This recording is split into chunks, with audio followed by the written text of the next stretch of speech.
안녕하세요. 게임하는 유부남 겜더가제입니다. 오늘 해볼 추억의 게임은 2006년 출시한 선 온라인입니다. 선 온라인은 그라나도의 스파다와 제다 온라인과 2006년 빅3로 유명했었던 게임이었죠. 웹젠에서 개발하였으며 지금은 한 게임에서 서비스 중에 있었습니다. 자, 그럼 시작해보겠습니다.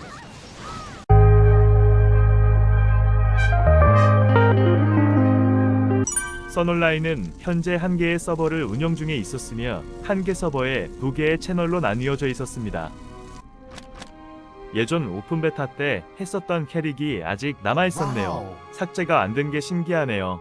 선온라인에서는 총 8개의 직업이 있었습니다. 제가 했었을 당시에는 5개의 직업이 있었는데 지금은 수인족인 미스틱과 기계로 이루어진 헬로이드가 새로 생겼으며 마법과 소환수를 불러내는 위치블레이드가 있었습니다. 저는 이번에 위치블레이드로 플레이해보았습니다. 처음 접속을 하게 되면 퀘스트를 주는 NPC가 바로 있었으며 가방에는 여러가지 신규 지원템들이 있었습니다. 선온라인은 보통 메인 퀘스트 위주로 플레이를 진행하였습니다. 미니맵을 열고 퀘스트 NPC를 누르게 되면 자동 이동하는 모습을 볼 수 있었습니다. 퀘스트를 진행하게 되면 오른쪽 하단에 튜토리얼 방식으로 간단하게 시스템을 설명을 해줍니다. 퀘스트의 자동 이동은 모두 지원은 아니고 같은 맵에 있을 때만 이동이 가능했습니다. 그렇다고 미니맵을 찍어서 이동이 되는 게 아니라서 좀 불편했습니다. 선온라인의 스킬 방식은 두 가지 타입이 있었고 그 둘 중 하나를 골라서 올려야 하는 방식인 것 같았습니다. 위치블레이드의 스킬 타입은 스킬 공격 위주의 인플레임과 소환수를 부르는 글리자드로 나뉘어져 있네요. 한 가지 타입의 스킬을 일정량 찍어야 다음 스킬이 열리는 구조였습니다. 따로 설명이 없어서 스킬을 다 찍고 나서야 알게 되었습니다. 처음에 스킬이 없어서 평타로만 때리는데 때리는 이펙트가 별로 없어서 아쉬웠습니다. 경험치 버프는 따로 없었지만 한두 마리 잡으니 바로 레벨업을 하였네요. 미니맵에서 몬스터를 클릭해서도 자동 이동이 안 되는군요. 자동 이동은 NPC나 포탈을 눌러야지 이동이 가능했습니다. 스킬 타입을 골라야 하는데 공격형 타입이냐 소환수 타입이냐 고민하던 도중에 소환수를 부릴 수 있는 빌리자드 타입으로 결정을 하였습니다. 다행히 처음부터 소환 스킬 한 가지와 공격 스킬 두 가지를 배울 수 있었습니다. 공격 스킬은 원거리 공격 스킬과 근거리 공격 스킬 각각 한 가지씩이었고 스킬을 배우고 나니 사냥 속도가 스피드해졌습니다. 그리고 소환을 해보았는데 스컬제이커라는 소환수가 소환이 되었습니다. 칼을 들고 있는 것을 보니 전사 타입의 소환수인 것 같습니다. 소환수의 좋은 점은 알아서 사냥을 한다는 것입니다. 제가 가만히 있어도 근처 몬스터를 잡는 것을 볼 수 있었습니다.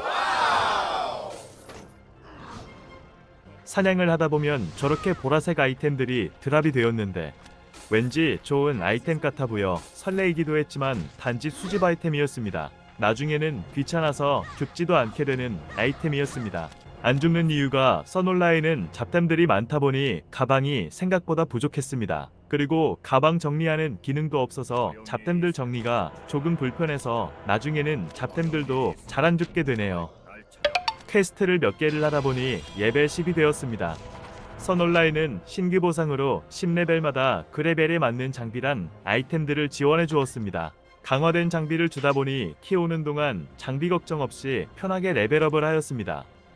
장비를 착용하면 외형도 따라 변하고 장비를 다 착용하니 여전사 느낌으로 변하였네요.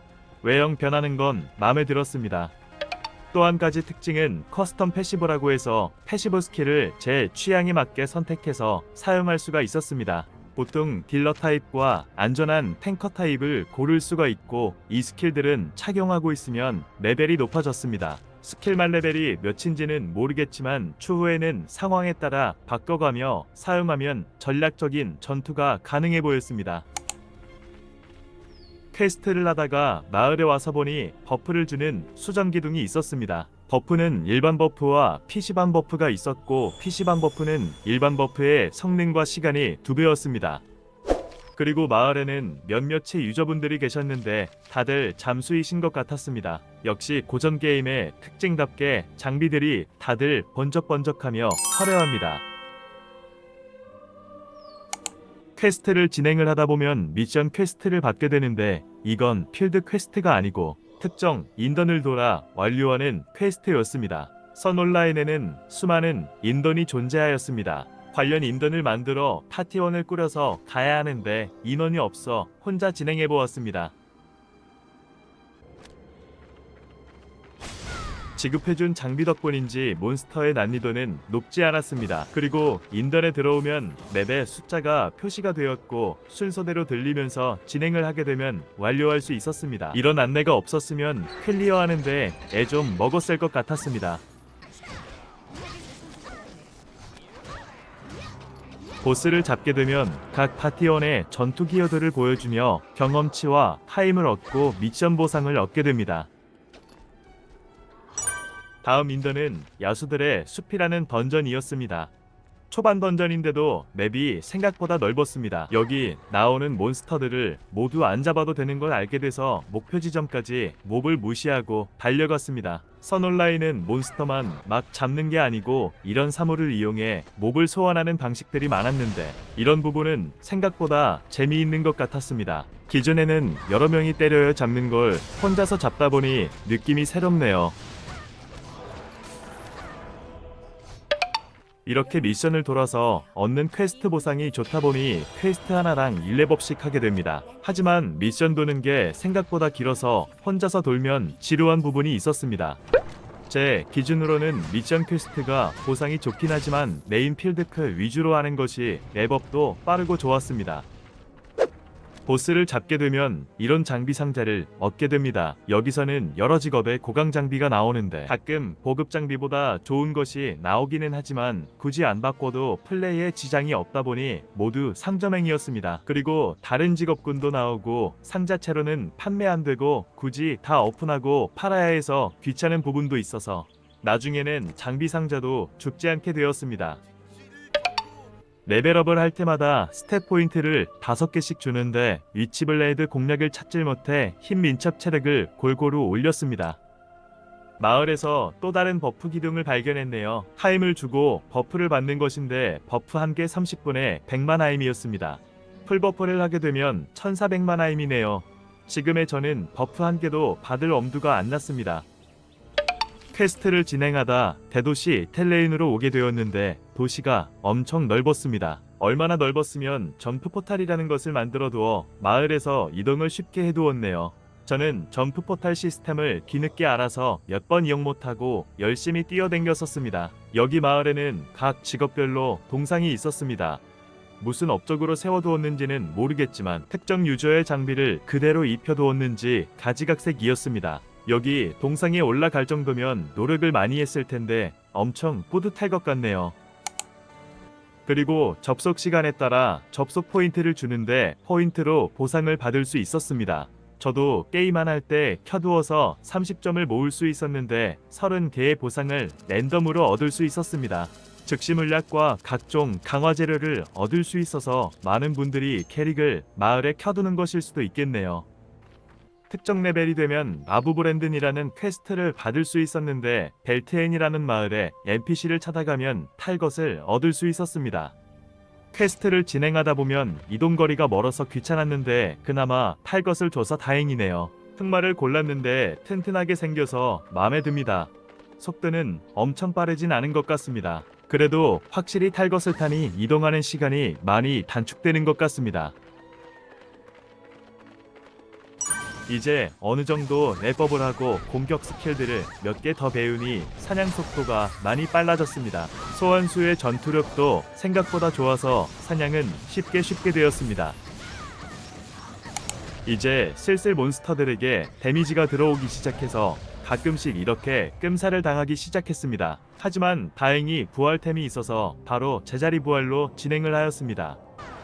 그리고 신규 보상으로 지급해준 위치 저장 아이템으로 퀘스트 임무를 다하고 NPC에게 다시 가는 용도로 사용하기엔 좋았습니다. 저장은 25개가 되고 10분마다 1개씩 삭제도 가능해서 편리하게 사용이 가능했습니다. 탈것과 웨이포인트를 병행해서 사용하니 퀘스트를 빠르게 진행할 수 있었습니다. 일정 레벨마다 미션 퀘스트를 주는데 한 번에 너무 많은 걸 주다 보니 처음에는 갑자기 해야 될 게 많이 생겨서 막막했는데 미션을 안 한다고 생각하니 마음이 편해졌네요. 60레벨이 되고 또다시 탈것 퀘스트를 완료하니 탈것 장비를 받았습니다. 탈것 장비를 착용하니 뭔가 강력해 보이는 전투마로 변하였습니다. 또한 장비에 이속도 붙어 있어서 좀 더 빠른 이동이 가능해졌습니다. 간혹가다 몬스터를 잡아오는 퀘스트가 아닌 수집 퀘스트가 있었는데 이 퀘스트는 맵에 표시가 안 뜨고 퀘스트 목록 내용에 대략적인 위치만 말해주다 보니 미니맵 표시는 근처에 가야지만 표시가 돼서 일부 퀘스트는 소집하는 위치를 찾는데 애 좀 먹었는데 이런 부분은 많이 불편했었습니다. 위치블레이드는 범위 공격이 여러 개 있다 보니 사냥하는 맛이 좀 있었습니다. 한 가지 스킬만 사용하는 것이 아닌 여러 가지 스킬을 상황에 맞게 사용하니 스킬 쓰는 재미가 있네요.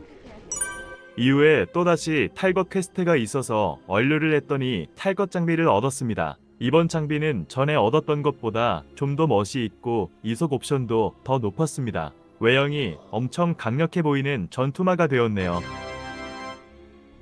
필드 메인 퀘스트를 하다가 지겨워서 미션 퀘스트를 하러 던전에 들어왔는데 여기 던전을 보니 다시 막막해졌네요. 맵이 넓어도 너무 넓었습니다. 가는 도중에 잔목들을 무시하고 가려고 했지만 목들의 수가 너무 많아서 조금씩 정리하고 진행을 했더니 던전 클리어 시간이 많이 걸렸습니다. 대부분 무시하고 달렸는데도 클리어하는 데까지 25분 정도 소요가 되었네요. 여기 보스가 생각보다 아파서 도망다니면서 물약을 먹어야 클리어가 가능했습니다. 이벤트로 즉시 물약을 많이 받아서 한 방에 죽지만 않는다면 클리어는 쉽게 가능했습니다. 이제는 던전 클리어 경험치도 많아져서 꽤 쏠쏠합니다.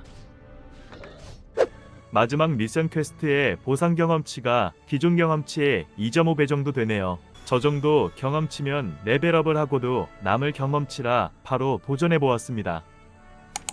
여기 맵은 기존 던전에 비해 작게 느껴졌는데 여기 맵을 클리어하고 다른 맵으로 이어지는 것 같았습니다. 여기 던전 권장 레벨이 105레벨인데도 몬스터들을 쉽게 잡는 거 보니 보급 장비들이 얼마나 좋은지를 또다시 알 수 있었습니다. 여기 보스방에는 잔몹들이 너무 많아 보스만 치려고 했는데 보스가 생각보다 잘 안 죽어서 잔몹들 어그로가 모두 끌려버렸습니다. 잔몹들도 가끔씩 아프게 들어올 때가 있어서 물약을 쿨타임이 돌 때마다 마셨습니다. 보스 체력이 얼마 안 남아서 말뚝딜하다가 결국 죽었네요. 하지만 저에게는 제자리 부활이 충분하기에 다시 도전을 했습니다. 제자리 부활 아이템이 없었으면 여기 던전을 처음부터 와야 하는데 꽤나 멘붕이 세게 올 것 같았습니다. 부활하고 나서 잔몹들을 정리하고 보스를 안전하게 잡기로 계획을 변경하였습니다. 사실 부활 아이템 쿨타임이 1분 30초라서 안전한 방법을 선택했습니다. 잔몹들을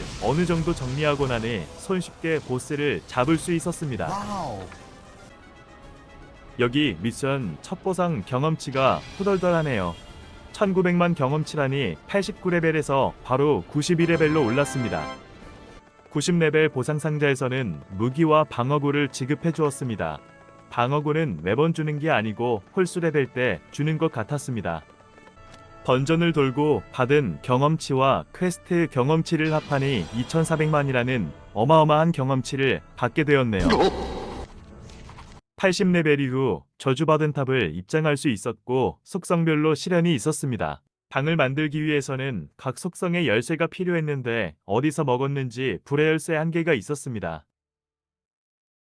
입장을 했더니 몬스터의 한 무리가 반기였습니다. 몬스터들을 처리하면 다음 몬스터가 나오는 타입인 것 같았습니다. 여기 권장 레벨은 80렙이어서 그런지 몬스터들이 쉽게 잡혔습니다. 몬스터들을 다 잡았는데도 아무런 변화가 없었습니다. 찾아보니 다음 층으로 올라가는 곳이 보였습니다. 다음 층으로 올라오니 몬스터들이 대기하고 있었습니다. 이런 식으로 계속 이어지는 타입의 던전이었는데 몇 층까지 존재하는지 모른 채 계속 올라갔습니다. 계속 등반하던 도중 미니맵 옆에 한층 올라갈 때마다 숫자가 올라가는 것을 보니 층수를 알려주는 것 같았습니다. 30층에 도착하니 기존 층과 달랐는데 여기가 마지막 층인 것 같네요. 몬스터들을 다 잡고 사자석상을 다 부순이 다시 몬스터들이 소환이 되었습니다. 그나저나 여기 녹색 연기가 깔려있는 게 마치 도관깨 같아서 체력이 달 줄 알았는데 체력 소모는 따로 없었습니다. 석상 몬스터들을 다 없애고 나니 최종 보스가 등장을 했습니다. 보스는 일정 체력이 떨어지니 외형이 바뀌었는데 불의 시련답게 붉은색 몬스터로 바뀌었네요. 하지만 레벨이 낮아서인지 쉽게 잡을 수 있었습니다. 보스를 쓰러뜨리니 10만 단위의 돈들을 여러 개 뿌리네요. 돈 좀 가지고 있는 보스였습니다. 돈 말고는 특별한 아이템을 떨구진 않았습니다. 이 던전을 돈 때문에 도는 건 시간 낭비가 좀 심한 것 같았습니다. 여기까지 선 온라인을 즐겨보았습니다. 제가 해본 선 온라인 외에 선 온라인 클래식으로도 운영을 하고 있었습니다. 직업은 둘 다 동일하지만 클래식을 해보진 않아서 어떤 차이점이 있는지는 모르겠지만 둘 다 매력이 있는 게임이라 유저분들이 비슷하게 하고 있는 것 같았습니다. 초반 일정 레벨까지는 콘솔 게임하는 느낌이라 지루한 부분이 있었지만 이후 파티 사냥과 길드에 들어 다른 유저분들과 플레이하면 더욱 재미가 있을 것 같습니다. 끝까지 시청해주셔서 감사합니다. 다음에도 재미난 추억의 게임으로 찾아뵙겠습니다. 그럼 안녕히 계세요. 행복한 하루 되세요.